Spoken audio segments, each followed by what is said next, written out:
एक और बड़ी खबर अपने दर्शकों को बता दें, पंजाब के सीएम कैप्टन अमरिंदर सिंह के बेटे रनिंदर सिंह आज जालंधर में ईडी ऑफिस में पेश होंगे। सूत्रों के मुताबिक सीएम के बेटे सुबह 11 बजे ईडी ऑफिस पहुंच सकते हैं। आपको यह भी बता दें कि ईडी ने कथित रूप से फॉरेन एक्सचेंज मैनेजमेंट एक्ट के तहत विदेश में अघोषित संपत्ति के एक मामले को लेकर रनिंदर सिंह को तलब किया है।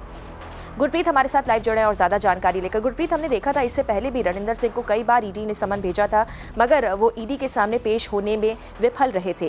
क्या आज उनका आना तय माना जा रहा है? और दूसरी बात, इस केस के बारे में भी हमारे दर्शकों को थोड़ी और जानकारी दीजिए।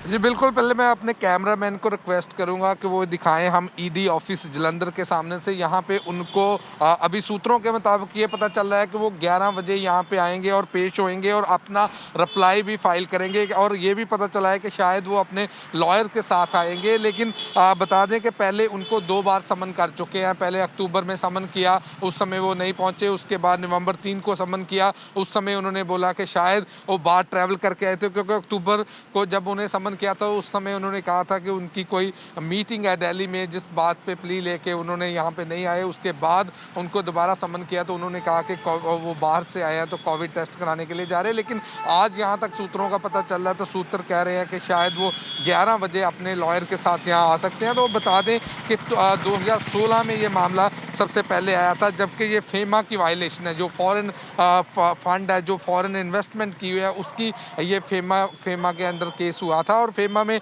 इनकम टैक्स के द्वारा इनकम टैक्स ने ये तहकीकात की थी। उसके बाद ईडी ने, एनफोर्समेंट डायरेक्टोरेट ने केस टेकअप किया था और 2016 में उनको बुलाया भी गया था, उन्होंने रिप्लाई भी फाइल किया था। उसके बाद ये इन्वेस्टिगेशन चल रही थी और ये पता चला है कि जो अनडिस्क्लोज जो फॉरेन एसेट्स है, इस बात को लेके इनको सम्मन किया गया है कि जो वहाँ पे बाहर ट्रस्ट बनाया गया है, पैसे इन्वेस्ट किए गए हैं, स्विट्जरलैंड में पैसे इन्वेस्ट किए गए हैं और एक ट्रस्ट भी वहाँ बनाया गया है।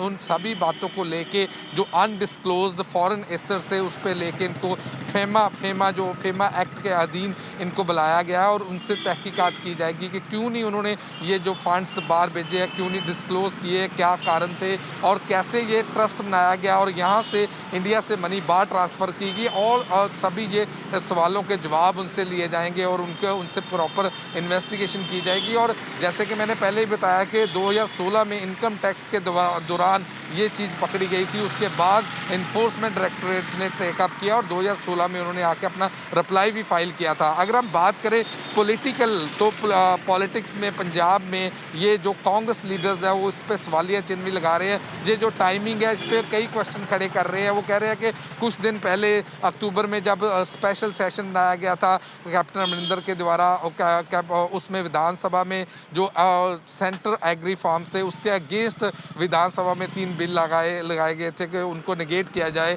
उसके बाद ईडी के सम्मन हुए हैं। तो कांग्रेस वाले कहीं ना कहीं इसको पॉलिटिकल मुद्दा बना के सवाल खड़ा कर रहे हैं। लेकिन उनको आज आना पड़ेगा और आके अपनी सारी स्पष्टीकरण देना पड़ेगा कि कैसे ये पैसा यहाँ से गया। तो और जैसे मैंने पहले भी बताया कि ये फेमा वायलेशन जो फॉरेन फंड गए हैं, फॉरेन अनडिस्क्लोज्ड अब्रॉड में जो इन्वेस्टमेंट किए, उसके अधीन जो वायलेशन पाई गई है और उस वायलेशन के अधीन ही इनसे तहकीकात होगी। बिल्कुल, सुबह 11 बजे ये पेशी होनी है। देखना होगा कि रनिंदर सिंह इस बार ईडी के सामने पेश होते हैं या नहीं। गुरप्रीत, शुक्रिया इस पूरी जानकारी के लिए।